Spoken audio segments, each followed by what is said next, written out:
Now, moving on, our next presenter is Ms. Jaya Vaidyanathan, CEO of BCT Digital, a subsidiary of Bahwan Cybertech. Her portfolio of skills includes driving product strategy in the digital transformation space, product innovation, risk management, M&A, technology delivery, and execution. She has worked in the US, the UK, and India extensively and is on many international boards.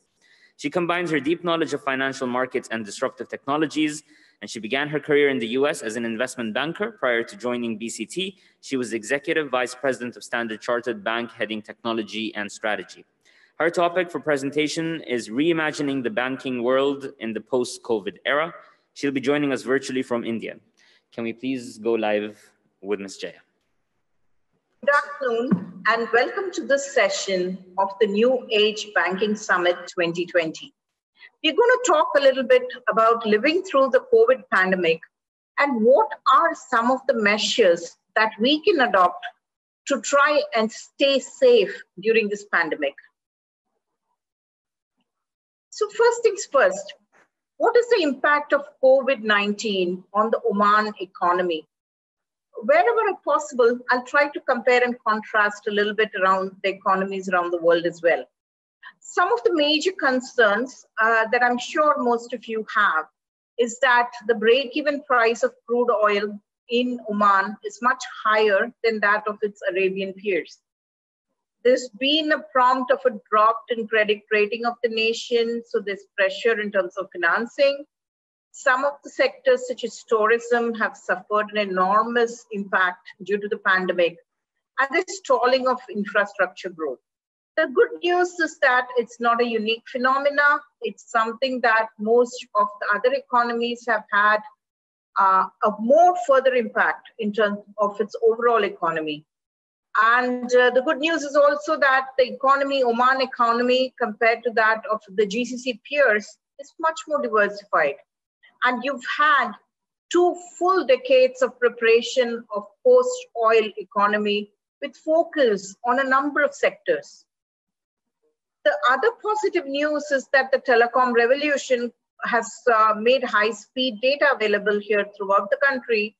And a lot of those work from home, distance education, etc., has continued to progress well. And so new methods in terms of new sectors and business models have emerged. There's also the realization of importance of local production. And Oman is well placed to capture the Arab agri-market, right? So that is something that's been a lot of impact, and it's going to positively affect the Oman economy. And focus on sectors such as tourism and infrastructure is likely to see a weaker recovery rather than a J-based curve recovery. So that's going to have much more positive impetus in terms of the recovery. Like in any of this COVID crisis, right? One of the most important things that people say is to try and stay safe. So what does staying safe mean in terms of the pandemic? So if you ask a healthcare practitioner, he's going to say, wash your hands frequently, wear a mask, use sanitizers, and you can keep the disease at bay. So what in the banking world is the equivalent is that we say, have robust risk management systems in place. And like any hunter does in winter, he hunkers down and sharpens his instruments. And it's the time for the banking world at large to hunker down and focus on risk management if we must make the fastest recovery in terms of all of the sectors out there. So what is that we will be seeing in our BFSI sector, and what are some of the mitigants, or what are some of the masks and washing hands and all those initiatives can we do to recover from this pandemic as early as possible? So let's look at that. So what we can see across the retail and commercial banking sector is that there are going to be 4 main key areas. One is that NPAs are going to surge as both consumers as well as businesses will be unable to make loan payments, and there will be an increased demand for new credit. So which means credit management is going to be key. We will see revenue compression in the short term and in the medium term. And most of our consumers are going to flock towards digital channels for services and sales. And that becomes very important as well. We are going to have misaligned revenues and costs, which also means there's going to be, we have to focus a lot on operational flexibility and rethink our short-term priorities. So what are some of those mitigants that we can do? And how can we focus on all four areas using extensive technology intervention? Let's take a look at that. I'll probably talk a little bit about a case study on the pandemic and how some of the Western and maybe some of our Indian counterparts, what are some of the things they're adopting today to make a fast recovery post-COVID and to also stem the losses during this pandemic. So some of the things that, again, you will see on the counter side is that there were massive supply chain disruptions. And you would see that, you know, there is a mismatch in terms of receivables, payables, account turnover analysis. So while there is gloom and doom all around, what are some of the ways that you can actually put a pen on it and say, you know what, this is exactly the loss that's happening. One of the things that I do is to sit on a lot of the global international boards. And one of the topics that we often ponder about is, you know, what do we put in our annual report? Is that the question going to be, you know, we have X percentage of losses because of COVID? Or is that something that's more tangible? Is that something that we can say with 86.3% certainty, if the pandemic, if we found a vaccine in March, then this is going to be the loss, quantifiable loss.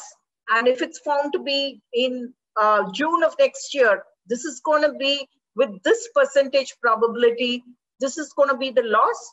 And can we model that and bring some certainty into the reporting mechanism?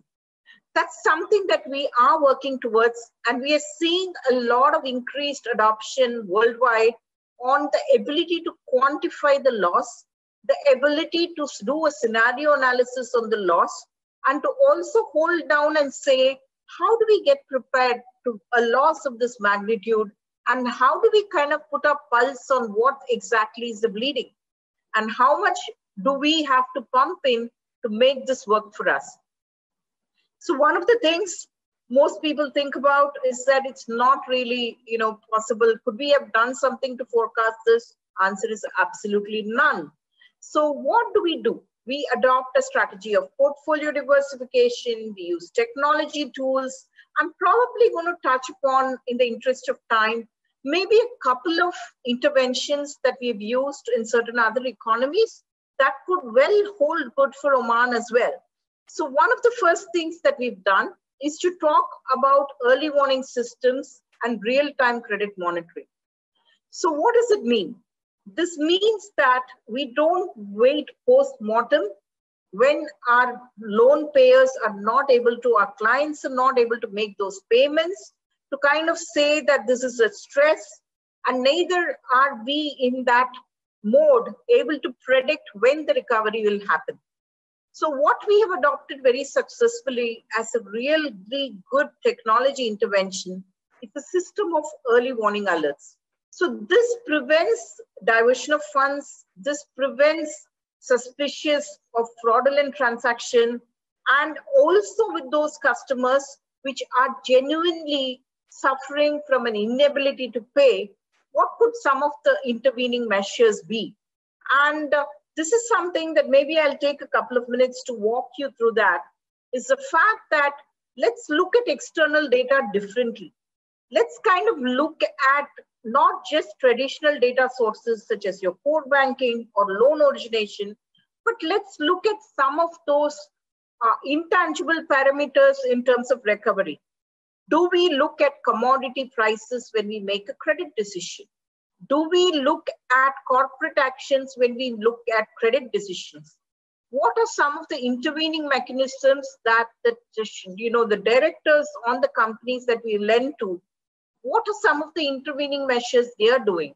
So it is to look at the credit decisioning more holistically, looking at a lot of external data intervention, and to also bring in a certainty using statistical data to say that this is the percentage accuracy in which a diversion is happening, or it's the percentage accuracy in which a recovery is likely to happen.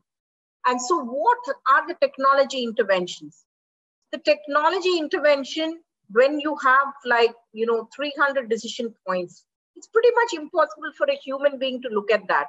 So what we talk about is more an AI-led algorithm, artificial intelligence-led algorithm that enables you to capture a lot of those intangibles, which we call gut feel, and use that to make a credit decisioning that's more logical, that's more quantifiable, and that is more replicable in terms of whoever is looking at the portfolio, and to bring statistics and to also bring interventions. What are some of the additional covenants you will be needing? What are some of the models that you will deploy more successfully? So this is one example of a technology intervention. I did talk a little bit about, how do you quantify loss? How do you actually say with a great certainty what exactly is going to be the loss depending on your exposure to different industries? What does that mean? Bank A may have more exposure to, say, the airline industry. Bank B may have more exposure to healthcare industry. So is the performance of Bank A going to be much worse than that of Bank B? The answer is it could be. It depends on what are the other diversifiable factors. So Bank A could have lent also to the pharma industry. Bank B could have lent more to some of the hospitality industry. So how do you kind of use different sectoral exposures, recovery patterns, and actually bring in a science to the quantification of loss is something that we have touched upon quite a bit with ECL. Now, let me explain this in terms of the context. We see that banks are already weighed down quite a bit by the NPLs in this epidemic.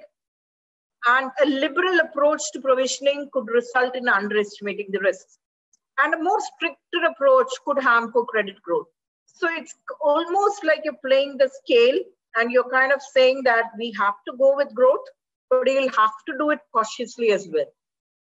So one of the methods that most of the Western and some of the counterparts, like for instance, in India, are adopting very strictly during the pandemic and more in months to come as we recover, is to use the approach of expected credit loss provisioning approach. And I do firmly believe that ECL brings Oman pretty much on par with other industries or other countries that follow the IFRS 9 or IA standards, because that plays this balance very well. And we often say that do not use something that's ad hoc, do not use something that's homegrown as far as possible, because you have wonderful solutions from fintech providers that provide you automation to this process. They come with inbuilt risk modeling engines. They take into account compliance requirements which work from a central bank regulating reporting needs. And they also work on the pillars of governance, control, ECL models, model validation, and effective model risk management. In the interest of time, these were something that I just wanted to leave some thoughts around, but would love to take your questions through the chat window. And I'm sure the organizers will get back to you with the answers on that. So stay safe, both economically, physically, and take care. And hope next year I do see you in person. Thank you very much.